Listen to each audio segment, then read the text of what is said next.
Welcome back, or I should say, I'm welcome back. I was in Ireland for 2 weeks, so I took a couple weeks off from the podcast, but I'm back. I have an announcement. At the end of May, I'll be teaching a webinar that was hugely popular last fall.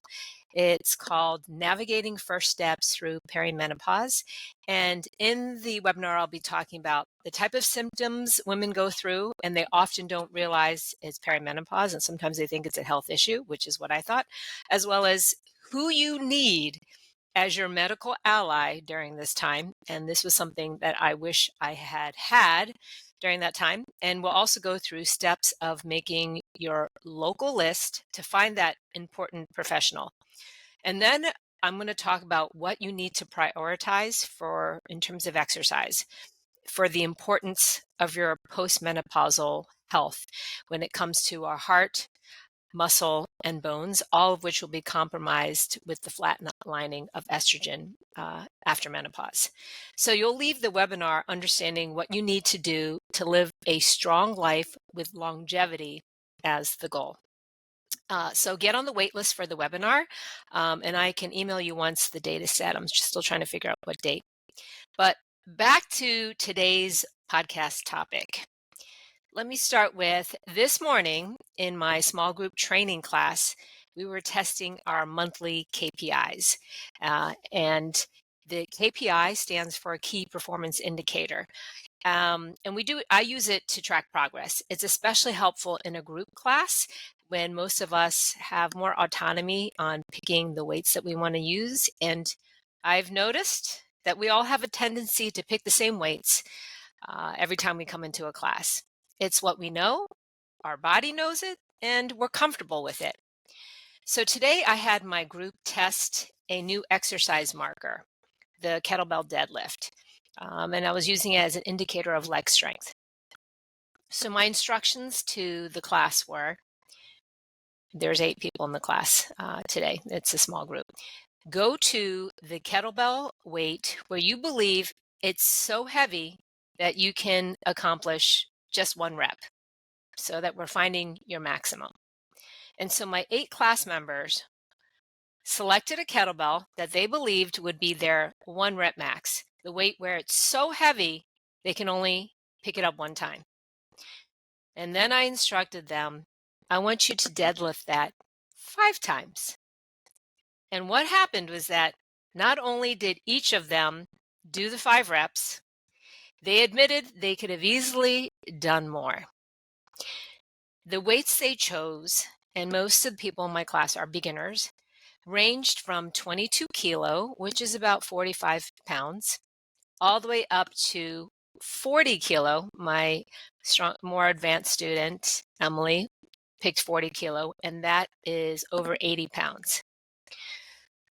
So they all were able to do 5 reps of the weight that they believed that they could only do 1 rep. And then after that, we tested our single arm shoulder press. A shoulder press is when you take a dumbbell or a kettlebell with one hand and you press it overhead. I gave them assigned weights for what they were going to test, and it was based on how they did last month during our KPI testing. If they easily did 5 reps last month with each arm, then I assigned them a weight that was 1 to 2 dumbbell sizes above what they tested with.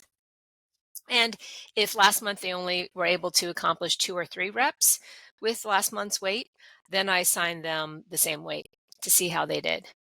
And for all of them, not only did they get the 5 reps on each arm, including the non-dominant side, they all admitted that they could have done more reps.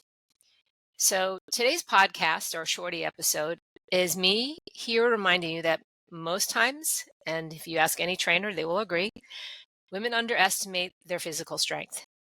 We choose weights that we feel confident doing. And oftentimes it is a confidence issue. 100% in strength training is a confidence issue.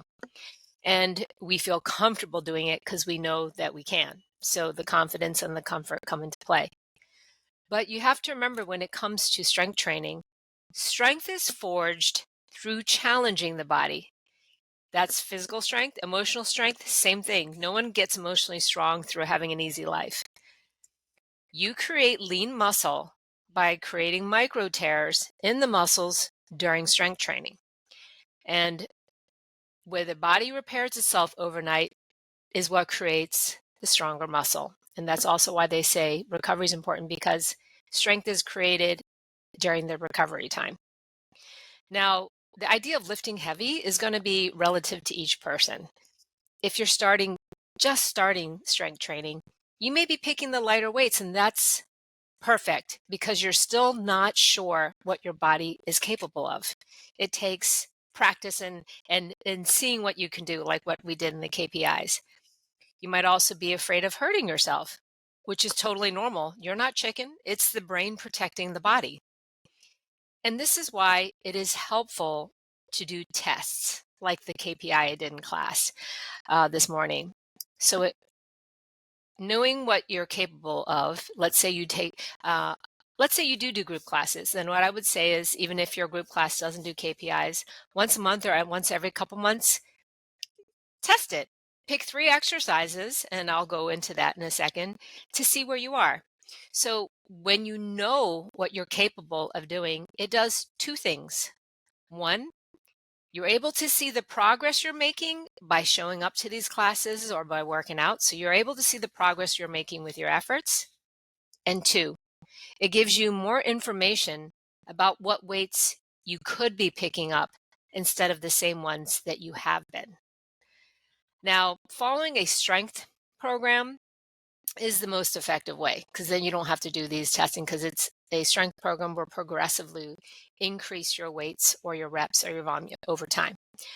But I know that a lot of us, including myself, enjoy going to group classes.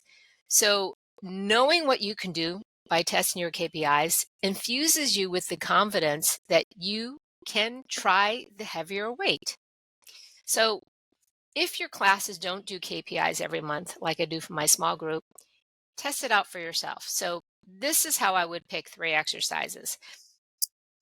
The one we do is the 1-arm shoulder press, because that's actually hardest for everyone, doing a press overhead. A lower body exercise like a squat or a deadlift. And again, tell yourself, what's the weight that I could do only 1 of? Because most likely you could do 5. You're looking for the weight where you couldn't do more than that. Like if it's a 5 rep max, you're like, what's my strength for 5 reps? You couldn't do a 6 because the 5th one was really hard. And then the last 3rd exercise I would test would be, how many push-ups can you do in 30 seconds? So of course, these are not going to be the perfect indicators for everything strength, but you want something where you can measure to see how you're doing. What are the results of all the things by showing up? And in classes, you're always going to be doing push-ups. So it's nice to see what you can do in 30 seconds. It'll tell you a lot about where you are. And that is today's topic. And I do have an ask for you in this shorty episode. If you do enjoy this podcast, could you leave me a rating or review? It's really helpful. So for other people to find it. And just a reminder, so if you want to get on the Navigating First Steps Through Perimenopause waitlist, head to the show notes and you can sign up, and I'll be emailing everyone about the date and all that kind of stuff. And I will talk to you next time. I'm Coach Tina. For more information about how to work with me, head to ironstrongfitness.com and send me a message. I'll see you next time.